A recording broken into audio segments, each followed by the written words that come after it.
Welcome to Michigan Football at the Voice of College Football. We are also simulcasting on the Iowa Football at the Voice of College Football channel. I am one of your post-game hosts, Desmond. I am here with my partner, Dre, who is also one of the post-game hosts and weekly contributor, and also here with Mark Rogers himself. Before we get started, please like and subscribe. Share the video out on social media. It helps grow the channel. And also subscribe to Mark's main channel, The Voice of College Football. Join his Patreon where you can join the Discord and you can discuss and debate not only college football, but also NFL football 365, 24/7. So thank you so much for joining us. And I believe we will have Corey joining us if his schedule allows. And based on the last year's feedback, I'm sure the Michigan viewers would absolutely love for Corey to make it. So Corey does an amazing job. So I wanna make sure I give him some love because I know our viewers were pretty tough on him last year, and Dre as well was pretty tough on Corey too. But no, he does a terrific job, and I check out his stream quite a bit. So, gentlemen, Dre, how we doing today, man? How you doing? Doing good, doing good. It's a pretty big game to look forward to, so I'm excited for it. It's Iowa week, playing at Kinnick, where top 5 teams go to die. Mark, how we doing today? I was going to remind you of that, Des. Remember, that point spread doesn't mean anything. It's at Kinnick. So yeah, if it was at night, it would really mean nothing. But all kinds of things happen at Kinnick, and it's where, you know, as Jim Harbaugh himself has mentioned, that where top 5 teams go to die, which is very interesting. Dre, what are your thoughts on playing at Kinnick? We can kind of start off there. To really adjudicate, things that me and you talked about both on stream and off stream. I mean, I have an immense respect for playing high leverage games in that stadium. That's a very, very passionate fan base, and they bring in an incredible game atmosphere. And it's tough on opponents. Now, that's not an excuse to go in and lose when you are the superior team, but it's definitely something to respect and to consider. Iowa typically plays really well at home under that fan base. So I think it's a fantastic test for a young Michigan team, a team that's in the middle of going through a development phase, finding out who are their leaders this year, who are the guys that are going to step up and make plays in big time situations, high leverage situations, and hell of a test for their first road game. So, in terms of, just little stuff, how does JJ handle the crowd noise? Is he able to effectively communicate with his receivers and linemen in terms of making adjustments on the fly calls? Those are all things. Will the coach staff have to call timeouts to avoid delay of game, stuff like that? So those are things that, he will be tested with to be mature and heady in those situations. So from that standpoint, it's going to be an immense test for JJ and this team. In an ideal world, would you have rather had the schedule that Michigan has had, where they've played four home games? Would you rather have had JJ already have a start on the road, or this route that they currently have? Well, it depends if that start on the road was versus a quality opponent. I mean, it wouldn't have mattered to me if they had a road game at one of these opponents. Maybe Maryland. Not to say that playing at Maryland is some kind of intense environment, but at least it would have been a Big Ten test on the road. The first 3 opponents, I don't think it would have mattered anyway. Playing at UConn, Colorado State, or Hawaii wouldn't have mattered, But maybe playing at Maryland, I would have felt a little bit better. But other than that, this is kind of what it is based on their first 4 opponents.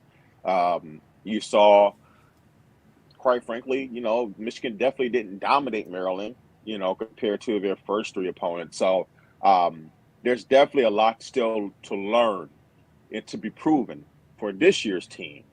And I do believe one way or the other, we will learn something about this team after Saturday, which is a great thing. Okay. Mark, what are your thoughts on Michigan playing at Kinnick, and should they be worried and concerned?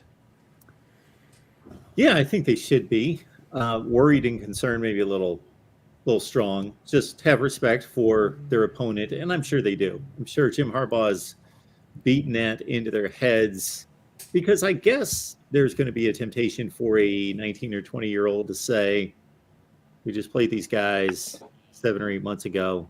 We beat their brains out. I don't see any difference in the two teams now. We should be able to take care of business with no problem. I do think it's a difficult, we joke back and forth. Maybe some people overplay the Kinnick Stadium factor. I think I got a pretty healthy medium in there. I was actually going through each season. I was just curious because I thought, anytime there's some kind of cliched situation in college football, like a trap game, like all three of us could define what a trap game is. You play a really good opponent. You play a really good opponent 2 weeks later. In between, you're playing the worst team in the league. Trap game. There's a few different little variations. So we know what it is, but it's never been proven to me whether that actually is a thing. I know what it is, but I don't know if it's really impacted the results. Like it's come home to roost that, this is a thing that bites good teams. Like, I would love to see somebody do a statistical breakdown and say, we're defining a trap game like this, and we're going to go through the last 5 years of college football and determine if this actually happens. And it's the same thing with Kinnick Stadium. We'll have to make a measurement of, okay, how does Iowa play on the road? How do they play at home? Well, obviously, they've got a much better record at home, but everybody does. So how much better is their home field advantage than everybody else? Yeah, I am one that I just am of the thought process, and just talking with this year's teams, right, both of them, Iowa and Michigan, that I truly think that Michigan is the better team, and my expectation is that you go in and play as the better team and win the game. And Dre and I have talked off stream quite a bit, and about just Kinnick, and I understand it. There's been a lot of top 5 teams and highly ranked teams that go into Iowa, and Iowa just pulls out a crazy performance and performs really well and wins the game. I think with some of those games that the other team was potentially, because I want to make sure I give Iowa the credit, they won the game, but I think, kind of going back to your point, Mark, of the trap game, I think some of those games were indeed trap games. Like the 2016, the last time Michigan played at Kinnick. And if I'm not mistaken, I know, Dre, we talked about it on the phone. I thought that next week, that the week after the Iowa-Michigan game, that Michigan was playing Ohio State. If I'm not mistaken, I could be wrong. But at that point, they were undefeated. And then that Iowa game, in maybe it was a week or two, but essentially it was, I could easily see Michigan potentially looking past Iowa and just saying, listen, we're way better than Iowa. We're the number 4 team, I think, at that point in the country. We've got this huge matchup with Ohio State going on, and I could easily see that happening. Now, Iowa won the game, so, it doesn't matter, but I could see that. So I guess my overall point is just, you're the better team. Just go in there, play well, play better, perform, and I think they'll be just fine. So real quick before Dre goes, that was the Michigan game in 2016 was 2 weeks before they played Iowa, Indiana, Ohio State. Got it. So you're talking to Dre and you're talking to me, and both of our teams have gotten waxed. Well, they didn't get waxed. They just lost in a really close game. Ohio State had no business losing that game. If you look at each team's season-long performance, Ohio State was a much better team. They were the Big Ten champs, almost went to the playoff, and Iowa wasn't. They were 8-5, good, but not as good as Ohio State. Now, Ohio State had Penn State, a very emotional game against Penn State. They were down by 3 touchdowns. They came back and won by 1 point in Columbus the week before. and they had Michigan State, who was a 10-3 team, good team, the next week after Iowa. So that possibly qualifies. Yeah.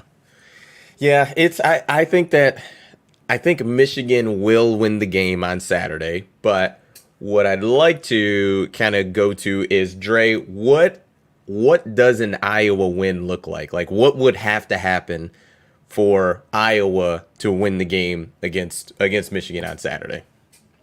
Well, first off, and if Corey does join us, I do believe that as of now, based on what I know about, well, I believe I know. I mean, no one's 100% certain.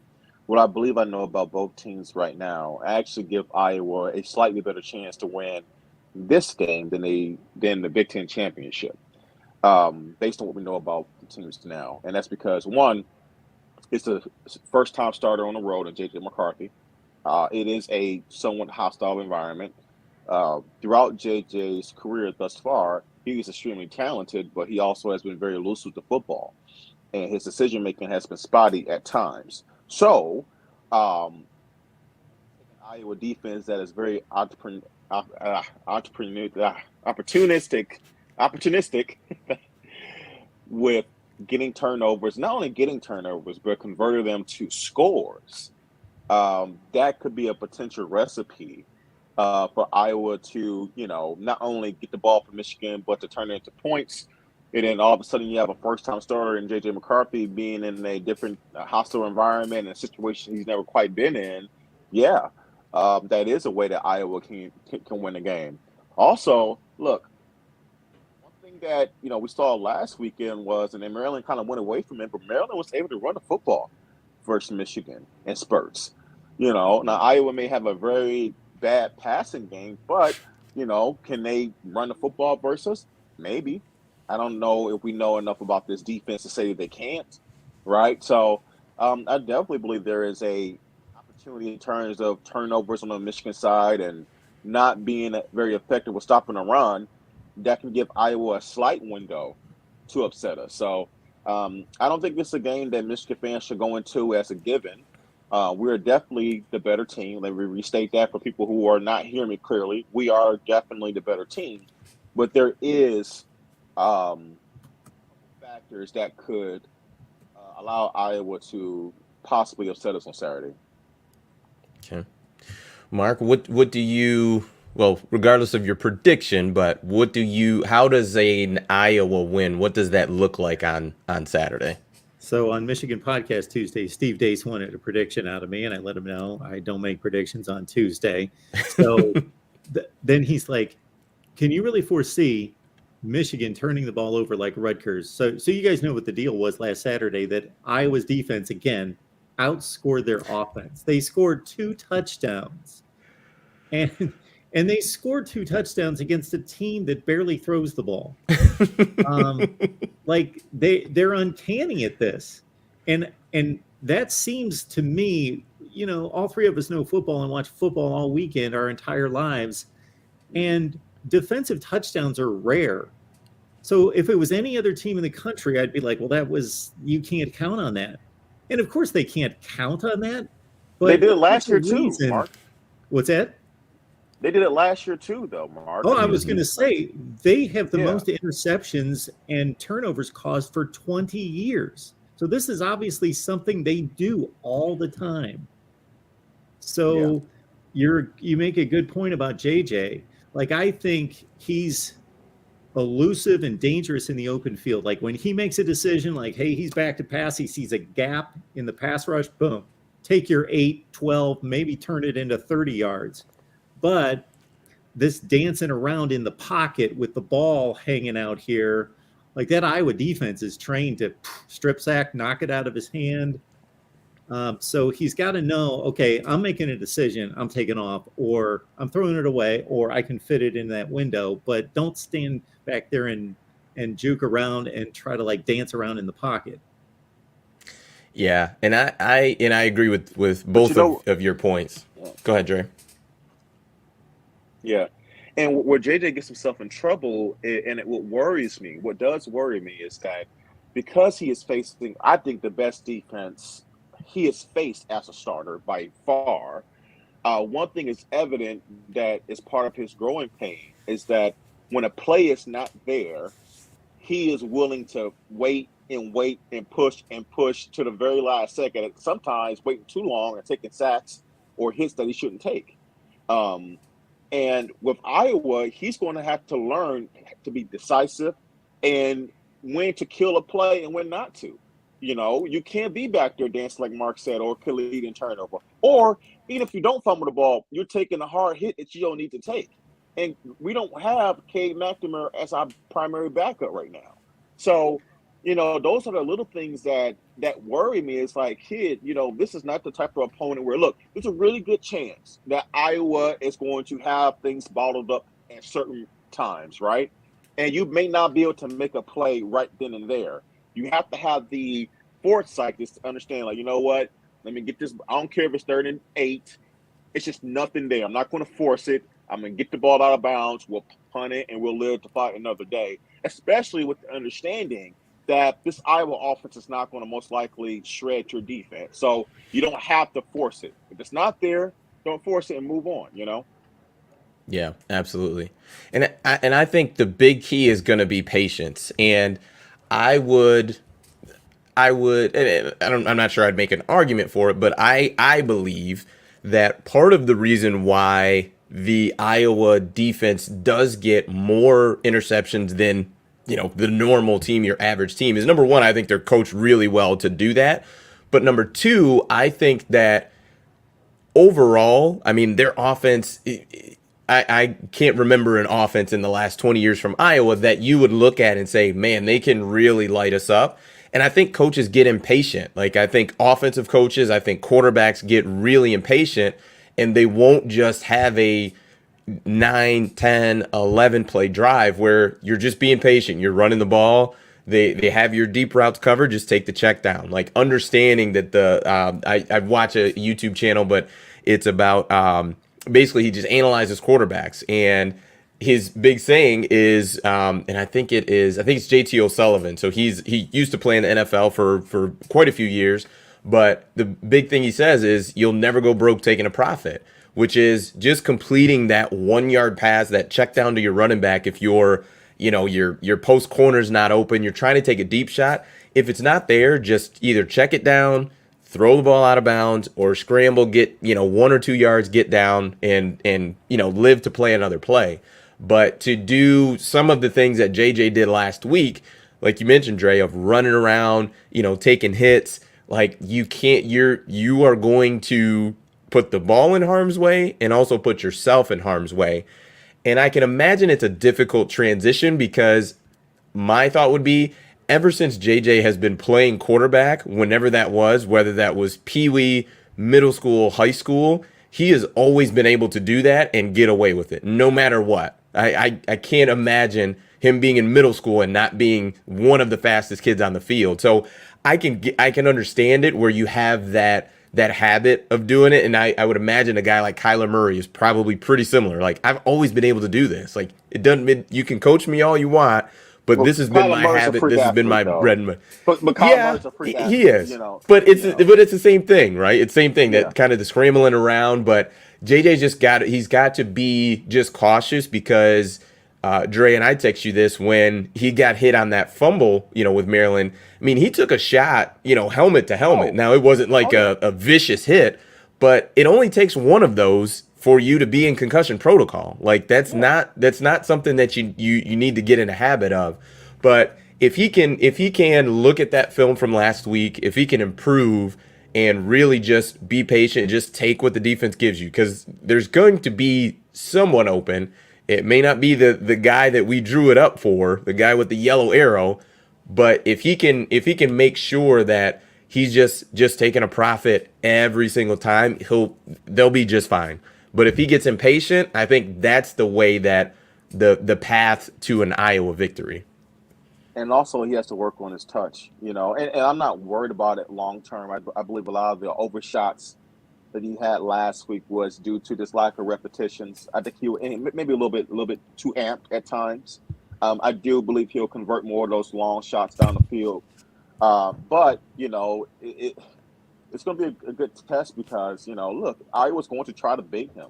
They're going to try to bait him into throwing turnovers. And if I had to place a bet or guess, I would assume he probably has one turnover this game. Because Iowa's good at it, and just based on his tendencies.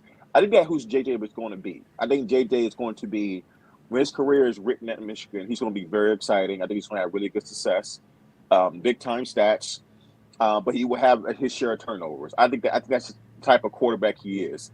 The key is, can he minimize that as much as possible, right? But I do believe you will have your share of turnovers with him, and I do believe he'll have one on Saturday. Now, how costly it is, we'll find out. But if I had to guess, based on how he is, he would have one.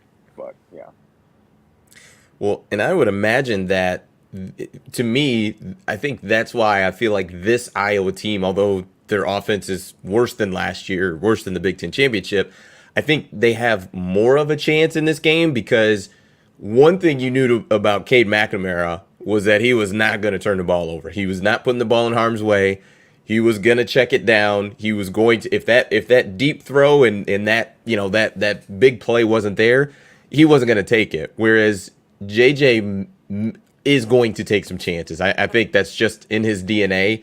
Yeah. With the confidence, that I think he has, and it's gotten him here to this point, right? So, I just think that I agree with you. I think there will be at least one turnover from JJ, but even with that, I don't think that's enough for Iowa to win the game. No one is saying that. No, right, correct. I'm not saying that he's going to lose the game. I'm saying that getting more of a feel for how this young man likes to play the position, his style, he's going to be extremely productive, right? He's going to put up the stats. He's going to have the exciting plays. But within that, he will have a share of turnovers. Look, Pat Mahomes at times turns over the ball. Okay? Mm-hmm. It happens. And so it's not a diss to him saying that he's going to turn the ball over. It happens when you are aggressive as a quarterback, right? And we want that here in Michigan. That's why we wanted JJ to take over, because we believe that his style and ability can potentially unlock this offense to be more explosive than they've been in the past. But within that, we have to expect some additional turnovers coming from that. But just because we expect it doesn't mean we excuse it and we're like, hey, it's okay if you turn over 2 or 3 times. No, he has to be cautious and pick his spots when to be aggressive and not. Yeah, I think. We'll see what happens. Dave Yes. Snow there keeps asking, what the hell are we talking about? When does he put one ball in danger? He just did it Saturday. Well, I don't understand. Like, Dave, did you watch the game Saturday? Did you not see him fumble the ball versus Maryland? I would say that is one ball that he put in danger. I think he fumbled twice, right? Michigan recovered both times. Yes. And Dave, it's not hard he to also take threw an interception at the goal line that the guy stepped out by about that much, or it would have been a pick. That was a terribly underthrown ball. Yeah, and it was across the field, and I talked about that during the post game. Like, it was across the field throw. Now, technically, Ronnie Bell had the edge towards if that ball's thrown, if it's not overthrown, Mark. Ronnie Bell has to step going towards the corner of the end zone, but part of the problem was he threw it across the field, which is typically a no-no as a quarterback. So, look, he's going to take his chances. There's a chance he's going to try that again, and he'll probably complete it next time. But it doesn't mean that it's the right or safe throw, right? So it's going to be the nature of the beast with him, and we're going to point that out. But at the end of the day, Michigan is a way better team than Iowa is. But they have to do handle their side of it too. And one thing about this defense for Michigan that I'm concerned with is their ability to stop the run. At times, Maryland, who is not a great running team per se, Hembry was able to be pretty effective on the ground. And, and Toledo was able to pass the ball pretty effectively at times as well. So, look, they gave up 27 points. Now, I do think Maryland's a better offense than Iowa. But my point is that I don't think this Michigan defense is quite as good as they were last year. So we're still trying to get more of a feel for how good they can be. Are they average? Are they good? Are they great? We don't know yet. But it's definitely different from last year. I think we can tell. Correct. And Nala says, I'm critical on JJ too, but he was trying to make plays. And that is the potential problem because if we come in here post game after the Iowa game and JJ was trying to make a play, extending the play longer than he needed to, and like Dre just said, throwing the ball across the field, across his body, and throws a pick six, right, or one or two, right? Are we going to come here and say, oh, it's no big deal if Michigan lost, but JJ was just trying to make plays like that, and that's literally that's how it happens. It's literally how it happens. So, like, yes, trying to make plays is important, but take the plays that are there. Like with a team that has a reputation of just the turnovers, interceptions, being in the right spots, that mindset has to kind of go by the wayside for at least for one game. So Just pick your spots. And I think people, it's funny when I see comments like, we all need to support JJ. We're being hard on him. No, we're talking about the positives and negatives of his game. He's not perfect. Did I miss the boat that he was a perfect quarterback? Of course not. So we're bringing up the things that he needs to work on so he can reach that potential that he has. Look, the kid has, but look, everybody sees it. He has the potential to do everything he wants to do in this game. But there are certain things along the way that he has to clean up. And as he's going through that growth process, he's in the midst of playing football games. So some of those pitfalls, some things he's working on can hurt him in the moment. That's why we talk about it, guys. Not to say he's not going to be great, but because I'm sure there are things about C.J. Stroud that some Ohio State fans want him to do. Maybe run more. I don't know. But there's always going to be something about your guy that you want him to do or improve on. That's all. If you guys think we're hard on JJ, you should watch the Iowa channel and watch Corey talk about Spencer Petras. This is nothing compared to how critical Corey is on the Iowa quarterback. But to keep it on JJ, though, this is why he came to Michigan, to play in these high leverage games, high leverage situations. And no one's being critical of him, just trying to give advice on how, not that he's listening, but trying to give advice on how to be better, right? I'm sure that hit that he took on that fumble didn't feel great. No. Well, I don't want him to deal with that either, right? So it's just how to get him to the next level. And say what you want about them. Iowa is a physical, traditionally, it's a physical football team. Now, they may have their deficiencies talent-wise throughout certain years. We know that schematically, especially offensively, they're broken and they're trying to find themselves. But they are traditionally a very physical football team. So, you don't want to be out there taking unnecessary hits, exposing yourself. And that's why it's very critical. It's all fun and games now for some of you guys in the chat, but let JJ, start running. He take a nasty hit and he's out for the game. Let's see how happy and go lucky you are then, right? And that's what we're talking about. He has to protect himself.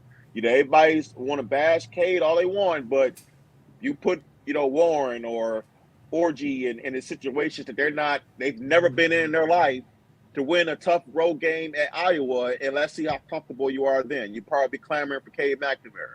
So I'm just saying, just be careful when you're to not focus on or consider things that can hurt you potentially. Look, there's a chance that JJ can go out there, go 22 for 30. They're probably not going to pass it 30 times. I don't know. 15 for 18 for 245, 2 touchdowns, no picks, runs for a touchdown, is the player of the game. That could happen on Saturday, right? But there also could be potential for some turnovers as well. He's young, guys. We don't know. This is his first road start. That is a big deal. I remember C.J. Stroud struggling his first road start at Minnesota last year. It happens. And that young man is going to be a top 5 pick in the NFL draft. So don't discount just because a kid is talented. It does matter when you're getting your first road start in Big Ten country. It does. And it will be an adjustment for him. Agreed. I want to read this comment from Jeffrey Russell Jr. Thanks for the comment. It says, if Iowa can get pressure on McCarthy and slow down Corum enough, I think Iowa has a chance at Kinnick. That is a very tall task, my friend. Very tall task. But Mark, what are your thoughts as far as JJ kind of protecting himself, protecting the ball? I guess us being critical of him. Yeah, well, I kind of talked about, what I think he needs to do in regards to protecting the ball, but also playing to his athleticism. And that's just be decisive.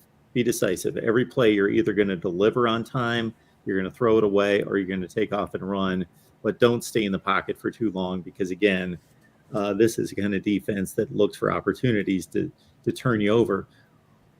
Dre mentioned JJ overthrowing receivers downfield. He hit Ronnie Bell in the fourth quarter. I think he missed on 4 deep shots before that. 2 to Roman Wilson, yeah.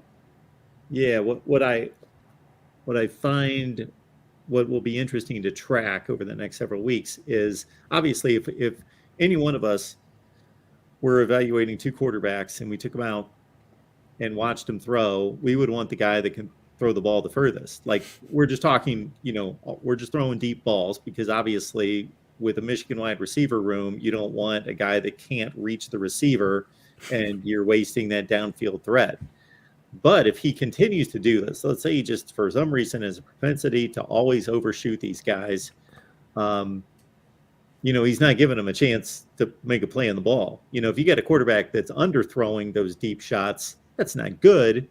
But the receiver wins that, especially that wide receiver room should win those 50-50 balls, those quote-unquote 50-50s, maybe 70-30. And the way he was throwing them on Saturday, he's not giving anybody a chance. Yeah. I think he'll improve, but go ahead, Dre.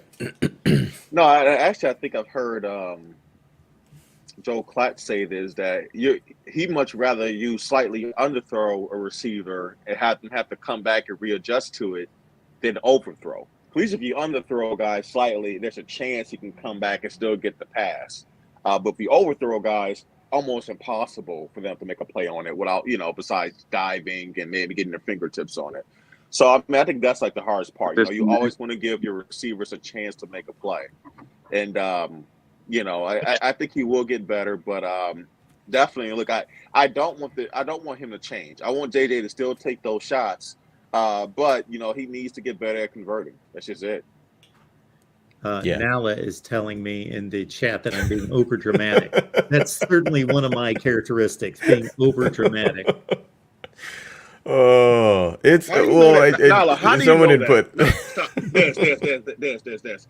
I love this here. People just assume, hey, he will fix it. How do you know that, Nala? We think he will fix it. So that's what I mean by you just taking blind faith. Look, then people are saying, well, we're not coaches. They'll take care of it. We're just fans. I'm like, yes, we are just fans of football, not a coach. I get that. We're going based on what we see. We're going based on what we see. We're not pulling this out of thin air. It's like we're not, these guys are something. They're not coaches. I'm going by what I see. The young man overthrew guys multiple times on Saturday. So I'm clearly bringing out what he did. Well, hey, you're not the coach. I'm sure they're going to fix it. Well, now, why didn't they fix it before? Okay, look, I'm sure they're working on it.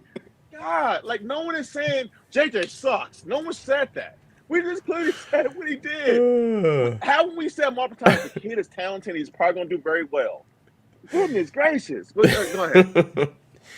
So, guys, what I've been trying to encourage Dre on is to be more passionate, when we're on the stream. He just lacks a lot of, passion, emotion, and I've just really been trying to encourage him to bring more. We need more. He's just a little too down, a little too flat. So, a little sarcasm for those who Dave, me saying that he's too dangerous to the ball and no underthrowing receiver is not the same thing. I'm saying I'd much rather you slightly underthrow a ball and give your receiver a chance to adjust to it compared to you overthrowing him. He has no chance.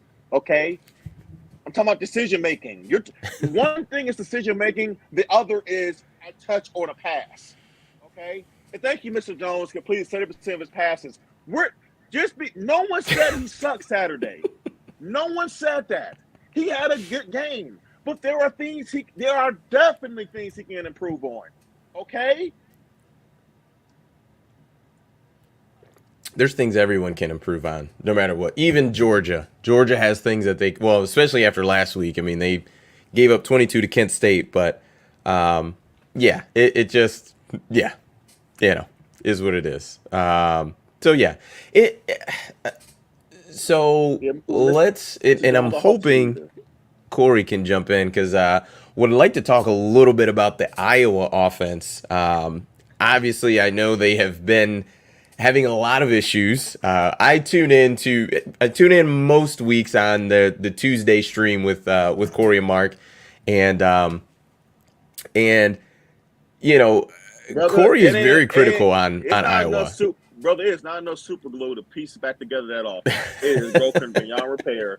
They managed to get a broom and sweep it and do something, but they can't because their head coach refuses to change things up. So they just have to – basically, their defense has to be like the 0-2 Buccaneers and just get a whole bunch of defensive touchdowns for them to have a chance against quality opponents.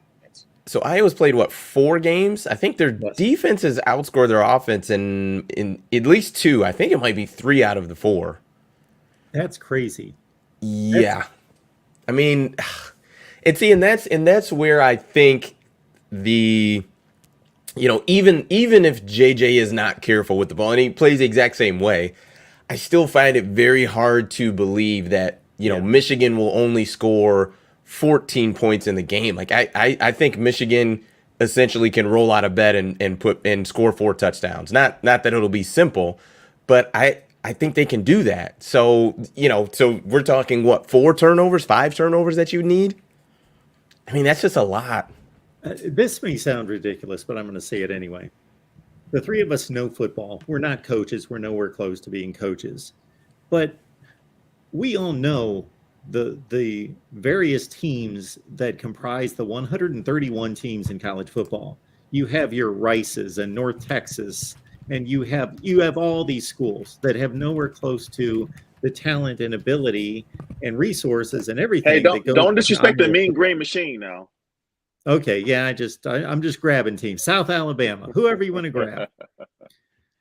And it's just unbelievable to me. You would think that we could be handed a playbook, any one of the 3 of us, and take that group of players and you'd have a running backs coach and wide receiver coach and all this, and you could almost pretty much point to plays during a game and just run off tackle. Okay, we'll do a bootleg, a play action, and you would produce more than 150 yards in a game. They had this game against North Dakota State. Their 1 field goal drive was 5 yards. That was their scoring drive against an FCS team. That's almost impossible. You almost have to try to do that.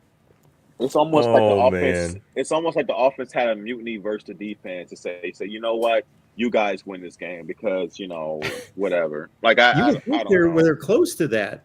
You got to think at some point, guys you could be the most good-hearted person in the world, and you're like, seriously, you guys are here to score. We're here to hold scoring.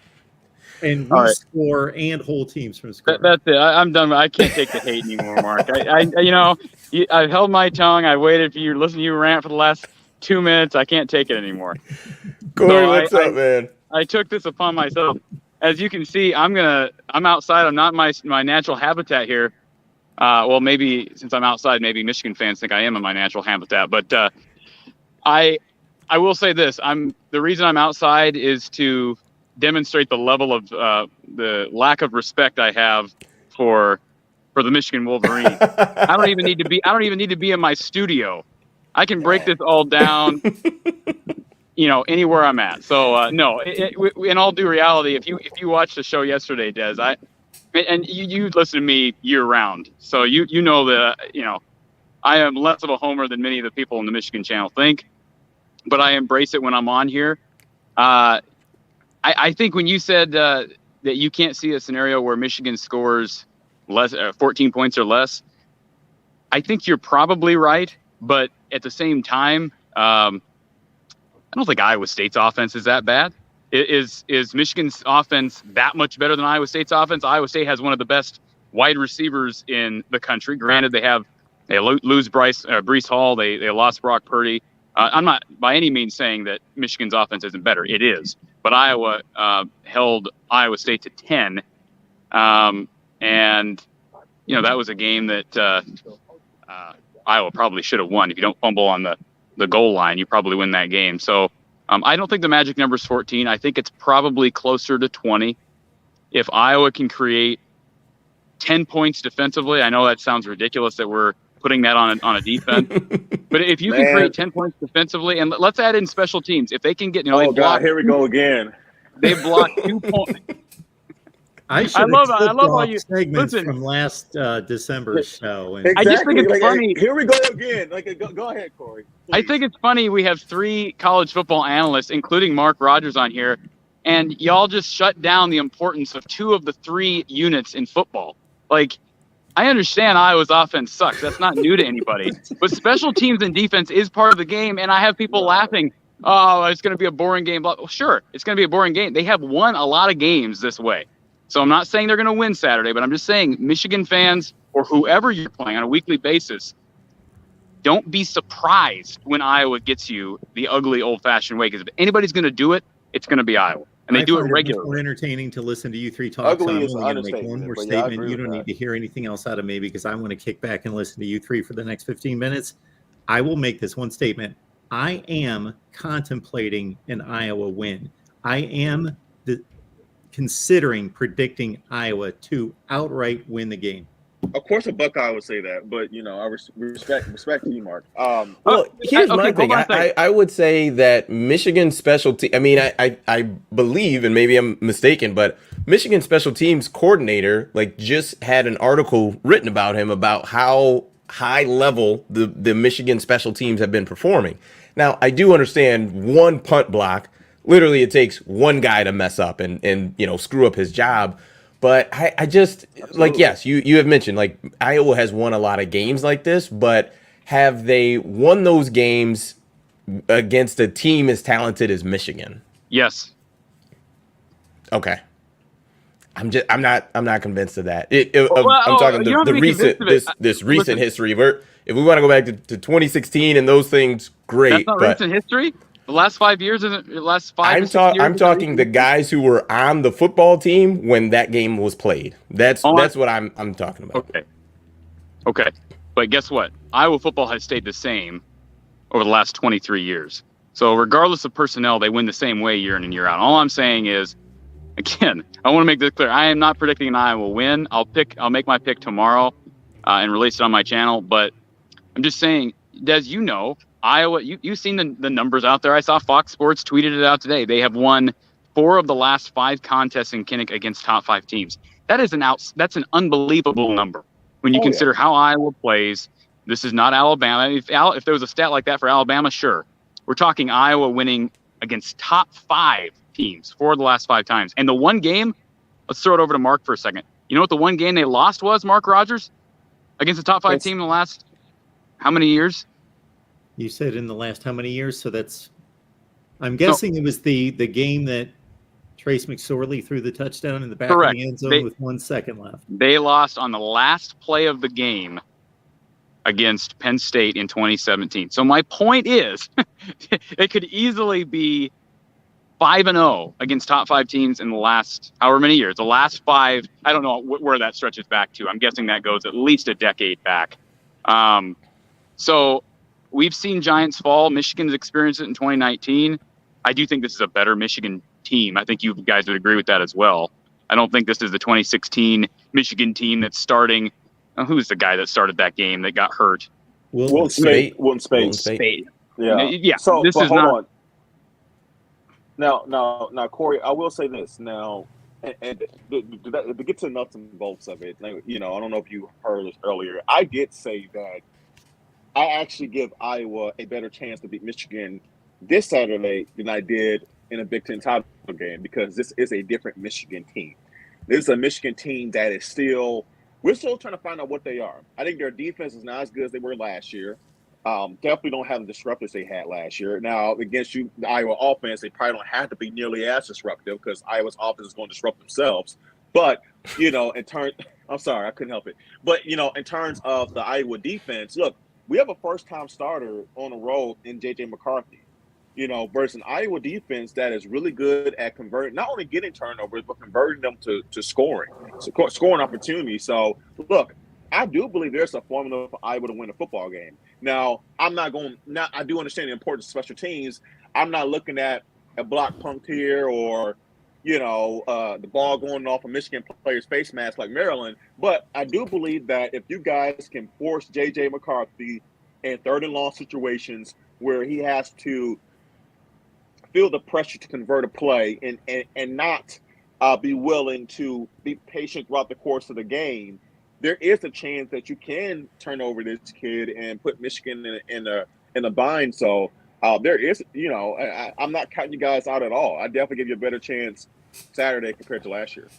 But Dre, let me say this: when you say, you think there's a better chance that Iowa wins this year than you thought last year, that's like saying is velvet soft.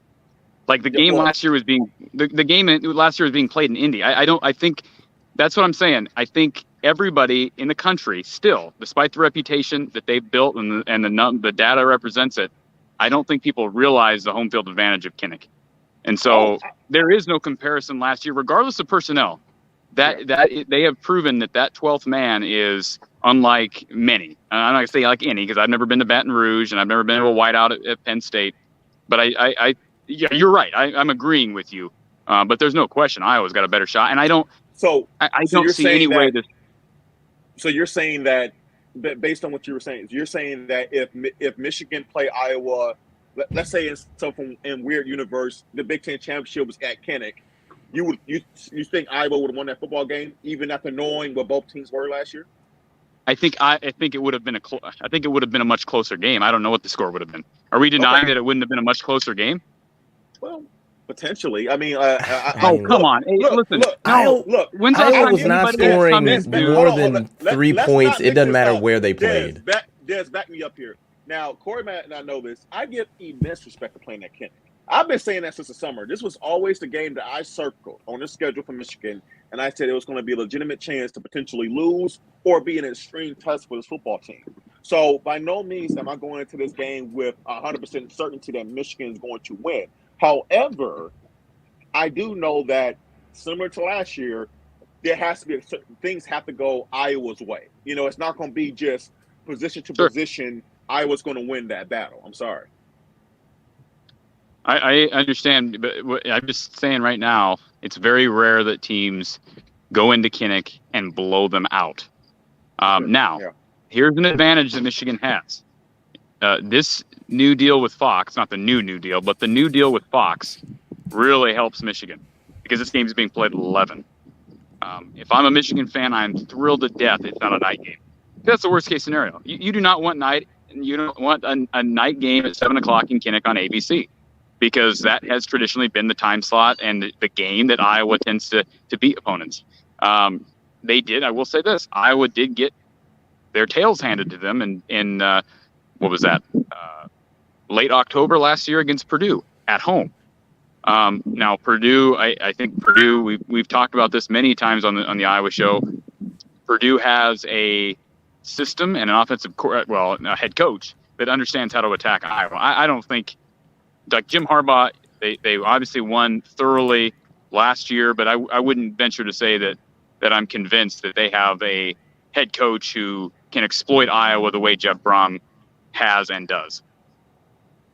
I would make an argument they could. I think the play calling this year has been different than other years as far as being aggressive, throwing the ball downfield.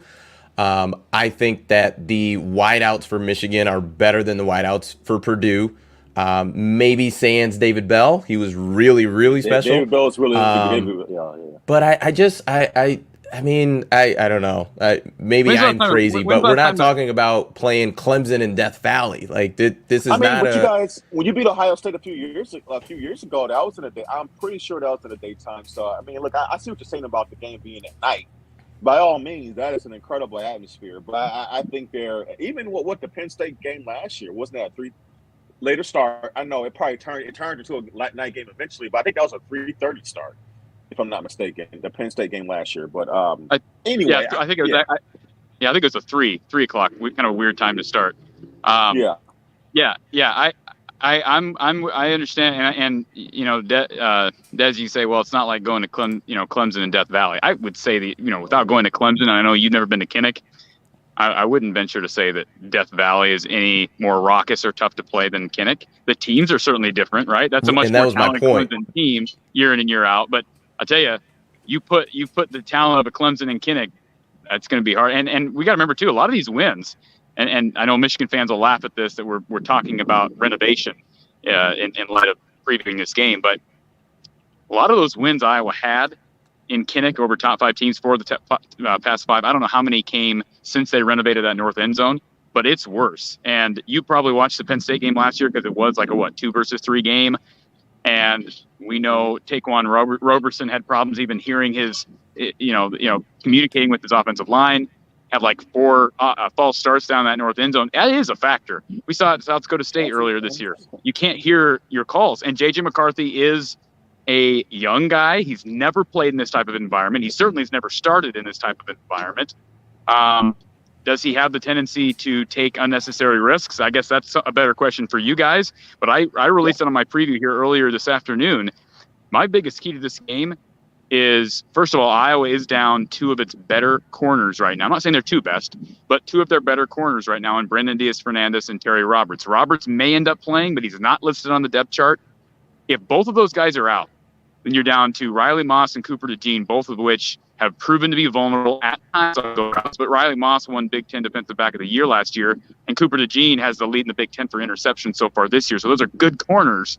But my point is, with the lack of depth, I would not be surprised, Des, if Jim Harbaugh attacks Iowa exactly how you kind of implied he might, using those wideouts, because the skill position talent at Michigan, especially out wide, at least from my perception, is better than it was last year, maybe better than it has been in years. So that's a fascinating story. And the way I described it on my preview is Iowa might inadvertently, through injury, bait Jim Harbaugh to take unnecessary risk. I really do believe the key to this game is Jim Harbaugh playing conservative, like resisting the urge to take unnecessary risks. There's no reason to take unnecessary risks. Michigan should be able to go up, dominate the line of scrimmage, and win the football game. The only way they lose is if they turn the ball over. So there's no reason to take unnecessary risks. Do you take a shot here or there? Maybe. But boy, I'd be very, very calculated with a young quarterback in Kinnick against this defense. Even if you think there's a play there that can be had that can beat a Riley Moss or a Cooper DeJean. Play it safe, play it conservative. And as you talked about earlier, there's no way Iowa's going to score a ton of points on this Michigan defense. So, and let's be honest, Iowa's offensive line hasn't been very good anyway. So I doubt that Iowa's going to be able to run the ball for, I'll be surprised if they run it for more than 120, 130 yards. Because they haven't been doing that consistently against much more inferior competition. So I think I think Harbaugh, that's going to be the key. Will he be baited into taking deep shots down the field, which could be risky? Well, I don't think it's a matter of Harbaugh. I think it's a matter because Harbaugh is very clear that there's a certain formula that he has to the way he wants to win a football game, no matter really what his personnel is. I mean, like as great as I think diverse and widespread his talent is in the receiving room, he still has not quite, I think, utilized them in the best way he can. He still typically likes, especially when the team is kind of, slowly muddling through a game, when all else fails, he will run it down your throat 15 times in a row if he has to. Like, at the end of the day, Harbaugh wants to run the football, stay ahead of the schedule, TOP, avoid turnovers, and wear you down. That's what he wants to do. And, I think even though JJ is a slightly different style than K. McNamara, not slightly, he is a different style. In terms of the play calling sequence, Harbaugh's going to make sure that he's not putting JJ in any compromising situations. Sure. I would let me hop in real quick. Sorry, I just want to acknowledge the super chat. Erica Goldberg, thank you so much. It says, no one is saying that's an easy win for us. We're saying that we have a chance and that people should not underestimate our D's ability, especially at home. And we have a second one from John Buckeye. Thanks so much. It says, Erica, here's $10 for your 5. Good show of support for your team, but I tell my wife, I love my dog, but that doesn't mean I think he should win the Westminster. Haha. All right. Sorry about that. Go ahead, Corey.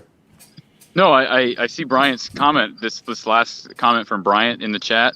The problem with playing conservative is that it's playing not to lose. Man, I tell you, Kirk has won a lot of games playing not to lose over the years, and that's without as dominant of an offensive line as people perceive it to be year in and year out. So I just think with this, and let's be honest, everybody's talking about the Michigan defense. Against the Iowa defense. I think the Michigan defense is probably a top 10 defense in the country right now, right? No. I mean, can't say that yet. They struggled against Maryland, but I'm talking personnel-wise. Well, I mean, you can make an argument. They definitely have some pieces. What do you think? I mean, is Iowa just gonna just take the air out of the ball on offense? Like, what do you think? How do you think Iowa's gonna try to attack Michigan? Well, offensively, you do remember last year, despite the blowout, that early in that game, Iowa had a chance to make a statement with that halfback pass. Guy was wide open in the end zone. It was wide open in the end zone. Should have been a touchdown. I think it was poorly conceived, given the fact that it was a fullback on the receiving end of that over his shoulder. I think it's a good idea, but poorly constructed. But I think we can acknowledge, and Michigan fans won't agree with this, but had that pass happen, you never know how the game changes. Again, not saying they would have won, but I think that changes the complexion of the game at that point. Because, again, Iowa's defense is the only way Michigan wins this game in a blowout is, I believe, is if Iowa falls behind early. Like, if this game's close at halftime, I think it's close in the fourth quarter. Eventually, we saw it last year in the Big Ten championship game. You get to that third quarter and you're down 2 scores and you're doing everything you can to keep a sputtering offense alive. Eventually, the dam's going to break, and that's exactly what happened. But I just think, to me, if you're the Iowa offense, you better come up with, I won't use the word exotics because people got mad at me. But it's okay. Listen, yes. I think that is a football term, just for the record. Yes, you are correct. You are correct. I would be coming up with, I won't call them trick plays, but something that Michigan hasn't seen before. And, I talked about earlier this week on my show, maybe Cooper DeJean in the Wildcat. That won't happen this week. But it's an idea for the future. It's something that I wish Iowa had implemented before the season started, maybe having a few plays available for a guy like that. They're down Keegan Johnson again. So that's their best deep threat right there. So I don't know how you get the ball downfield unless it's through an exotic. And, maybe you're able to knock off a big run here or there. Caleb Johnson is a guy who's knocked off a couple against Nevada, but that is Nevada. And they had some decent action in the run game last week against Rutgers, which is a good defense. I think it's a top 50 defense, but I would venture to say Michigan is much more talented. And by the end of the year, they'll be much better in total defense. So I just come back to the trenches. Blake Corum is going to be, as long as Michigan takes care of the ball, Blake Corum should be able to total enough yardage to where they beat Iowa in the run game. And the numbers over the course of the last 20 years in the Big Ten indicate that it's less important to meet a secret or a specific mark in rush offense. It's more important to beat your opponent in rush offense. So as long as Michigan beats Iowa in rush offense, and boy, at this point, I don't know how you could argue they won't. Turnovers are the only thing that can change the game. So I hate to act like this. I just don't see how Iowa moves the ball consistently in any fashion against the Michigan defense. But it's not exclusive to you guys. I said the same thing against Rutgers, and they struggled to move the ball against Rutgers. They were a little bit better than I thought. But as you brought up at the outset, heck, 14 of the points they scored, 27 total, were on defense. So this is how Iowa's going to win. Now, they do have a tendency to do this in big games, and they do it year after year. So never say never, but I have a hard time seeing Iowa's offense doing much. Especially back-to-back weeks, you get 2 defensive touchdowns. It's rare you see a team get multiple defensive touchdowns back-to-back weeks. That's pretty incredible. So I'm not saying they won't do it again this year, but the odds of doing that on Saturday, really unlikely. So, look, like I said, man, I definitely give Iowa a puncher's chance on Saturday. And J.J. McCarthy's a wild card in a situation. We don't know what he's going to do. He has the ability to light you guys up, but he definitely has the tendency to potentially make a mistake that keeps you in the game or gives you that juice and energy that you're talking about, Corey. So, I would definitely say Hawkeye fans have a reason to. They definitely shouldn't show up to Kinnick with the idea of there's no way we can win this football game. There's absolutely a way they can win this football game. And if Michigan is not careful, they can find themselves in a dogfight late. Let me say this, and then I gotta run here. But so I know this is not going to happen, and I understand this is probably not the coach's way of going about things. But if there's any game left on the schedule, and I'm Jim Harbaugh thinking, I want to give. I'm not. Again, I don't think they'll do this, but I want to give Cade one more game. It'd be this game. Oh, he's banged up. He's hurt. Okay. Well, Yeah, concussion, ankle. If that's the case, but you see where I'm going with this. He's a guy who has the experience in these environments, and Absolutely. I think he's much less likely to take the unnecessary risk that a McCarthy might. So, yeah, there was something else. Dre, you mentioned something that I wanted to touch on, but and This now is I the lost fans. it. I brought up how the fans shouldn't show up. There shouldn't be one Iowa fan that shows up at Kinnick without the thought process. There's no way we can win this football game. It absolutely is. And I think one thing is telling is Harbaugh making a comment about, Kinnick is where top 5 teams come to die. The fact that he said that in public tells me that he is sending a direct message to his team behind closed doors that, hey, we can't go in here sleepwalking. We understand what this team historically does at home. And I love that if that's the case, because I want our guys to walk in there. What I will say is Nick Saban does that a lot as far as sending messages to his team via the media. So who knows? Maybe Harbaugh's taking a page out of Saban's book. Corey, hey man, thanks so much for joining. Definitely appreciate it. Always love being on with you. I'm not sure what Saturday is going to end up like as far as post-game stuff. I know we'll be on the channel. I'm not sure kind of logistics as far as, hopping on. I think you usually on with Coach and stuff like that. So, we'll have Coach on after the show or after the game on my channel, on the Iowa channel, Mark's Iowa channel. That's what I was going to say to Dre. Just one more parting shot. You said, you find it hard to believe that Iowa could score 2 defensive scores back to back.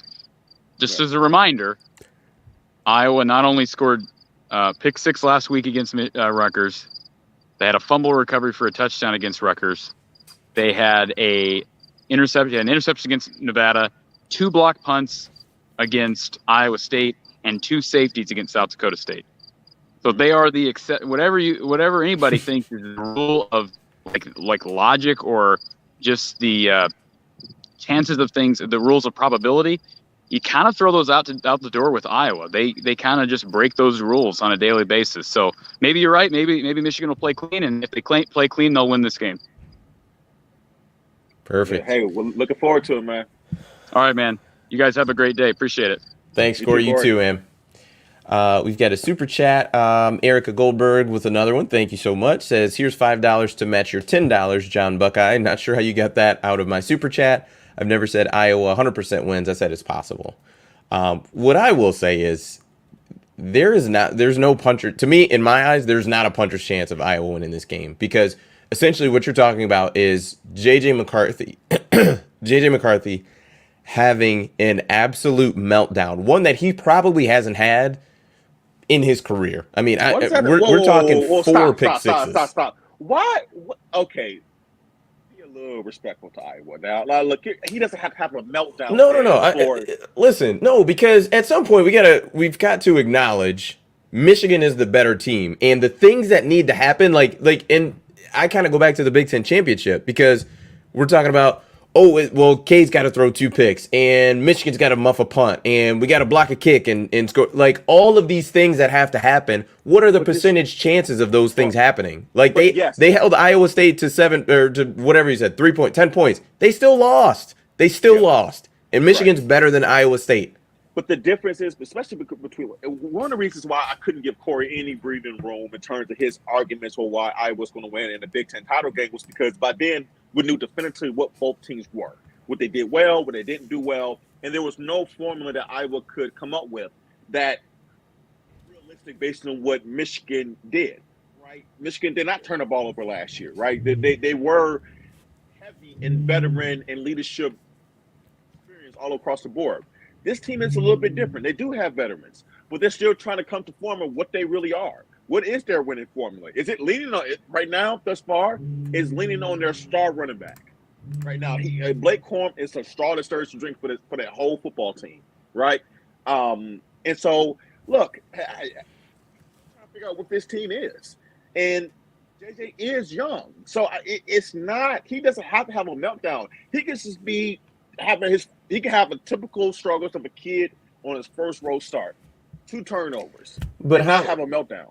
Okay, so let's say those 2 turnovers are the absolute worst that they could be. 2 pick sixes, right? Or 2 fumble scoop and scores.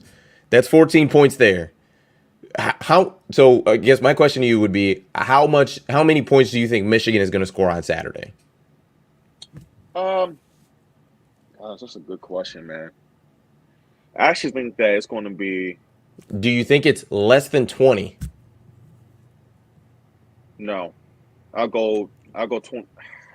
That's tough. And that's my point. That's what I started with. Is Michigan's probably gonna score 28? Probably. So you're telling okay. So there's 2 touchdowns there. I like that. So give me 3 more touchdowns from the Iowa football team that you're gonna produce, or 2 touchdowns and a field goal. Do you see Iowa going on a 70-yard drive and a field goal? No. But hold on. And that's my point because but you said that there's not even a puncher's chance. There isn't, because you're going to need. You just told me what you think is going to happen. The absolute worst that could happen for JJ is 2 turnovers. I just told you if those turnovers are the worst they could possibly be, you still need 17 more points to win the game, or 15. All right, that's 100% correct. So is this partly this lack of confidence in Iowa scoring? Is it due to Iowa's offense or your extreme confidence in Michigan's defense? Because I actually still don't know what Michigan's defense is, but I know Iowa's offense sucks. So and that's my point, Dre. Okay. That is the point. It's what and see, the thing is we may not know what, both the teams are top to bottom. We know what this Iowa offense is. It is not very good. 7 points against South Dakota State, 7 points against Iowa State. And the 7 they scored against South Dakota State was one field goal from the offense. They had 2 safeties. So my thing is, I'm like, I know what this offense is, and this is not, because the thing is too, even if you say, well, maybe, Iowa hits a couple deep shots, they don't even throw the ball deep. That's not their offense. That's not what they do.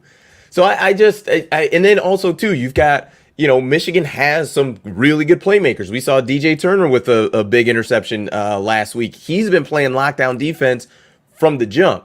We've seen Mozzie Smith be in absolute chaos in the middle. Mike Morris, I don't know. To me, I just don't see where Iowa is able to score enough points to win the game. If you're telling me that somehow, Kirk Ferentz and Brian Ferentz are all of a sudden going to open up this playbook and we're going to see 4 verticals from Iowa and them throwing the ball, I mean, how realistic is that? It's not realistic, dude. But I think we're arguing two different things. I never said that Iowa was likely to win. I believe Michigan is going to win this football game, but we're arguing if Iowa has a puncher's chance. A puncher's chance could be 15%. So I think there's a chance that Iowa a couple things can go their way. Do I think it's likely? Hell no, I don't. But I do think it's possible, and I think it's a little bit more possible this game compared to the Big Ten title game because of the unknowns. Unknowns about Michigan's defense. Because of JJ playing his first road game. Those are real things. Now, let's say if JJ, I don't know, dude. Now, you asked me earlier in the show. I have better if Michigan road game before now. Let's say that Michigan had the exact same score, but they won at Maryland last week. Maybe I probably would have a little bit more confidence because I would have seen this year's team in a different type of environment. I would have seen JJ as a starter on the road, right? And that would have impacted my going to the game. I don't know. And so I am leaving room for things that happen that I have not seen. Could be Michigan looking uncharacteristically bad, just doing some uncharacteristic things on Saturday. That's all I'm saying. It's possible that Michigan can lose this game. Not likely. You need to acknowledge that. Get off of the fence. Get off of the fence. You're trying to hold on to that little bit of, so in the post game, when we're talking post game, you could be like, oh well, see, I said that. I said there was a little bit of a chance. No. Don't be trying to hedge your bet. Go all in. I just don't think there's a puncher's chance. I mean, if you're talking, someone had put in the I think Jesse put, no, that's not the right one. He put essentially every team has a puncher's chance, which, yeah, here it is. Everyone has a puncher's chance, LOL. That is correct, because we played the football games. But I just don't don't think so. Don't think so. Look, I mean, we're at the end of the day, and I swear people don't listen. We're arguing about a puncher's chance. At the end of, we both agree Michigan's going to win the football game. You guys need me to be a little bit more clear for you. Michigan should win this game. I'm not saying they're not going to. All I'm saying is that we should not go into this game thinking, man, will pigs fly and hell will freeze over, before Michigan loses this game at Iowa. No, there is a definitive chance that they can lose this football game. So, look, I mean, is it as scary of a game I thought it would be preseason? No. But it is a game that calls for concern. And that's just it. And, this is going to really, throw some people off. I agree with Corey. I would feel, for this game in particular, and the factors going into it, I would feel a bit more comfortable if Cade was starting going into this game, because I would know at least what he is and what he can do in this type of situation. By no means am I saying Cade is as good as JJ. He is not. I'm simply saying the experience factor. That matters, right? Cade McNamara won a big-time game at Penn State, right? So that's all I'm talking about. You have to consider those type of things. I just think that I just need to know where these Iowa points are going to come from. That's the main thing, because even if you score the most Iowa scored in a game this year has been 27. They scored 27 against Nevada and 27 last week against Rutgers. Unless you're telling me that Michigan's defense is on the same plane as Rutgers, then cool. I just don't see it. I just don't see it. I don't either. And it's like, dude, we're not saying different things. I feel like you're, the way we're talking, it's like I'm on pro Iowa side, you're pro Michigan. It's not like that at all. We both agree Michigan's going to win the football game. You just think there's no way in hell that Iowa can win this football game. And I'm saying, and I'm just saying, no. I mean, there's a chance. There is a chance. And look, Dalvin Elbridge is banged up, right? I don't know if he's a go or no go yet for Saturday. But look, Blake Corum gets a heavy workload. What if he gets banged up? He had an ankle injury last year. What if he gets banged up during the game? We saw C.J. Stokes fumble last game, and then he got benched the rest of the way. Is C.J. Stokes ready to take on a heavy workload if Blake Corum gets banged up during the game? You never know what can happen in this type of environment. And so then if that situation happens, now you really got to lean on J.J. to make some plays in the passing game. So that's what I'm saying, guys. You have to be a little bit careful in these type of situations where some of your key players are having first big test of their career. And this is one of the first tests of JJ's Michigan career as a starter. It just is. Well, the thing is I've checked out Corey's stream often enough to know that there are many, many, many, many, many issues with the offense. Starting from Kirk Ferentz promoting his son to offensive coordinator with basically no real track record, essentially, of being an offensive coordinator.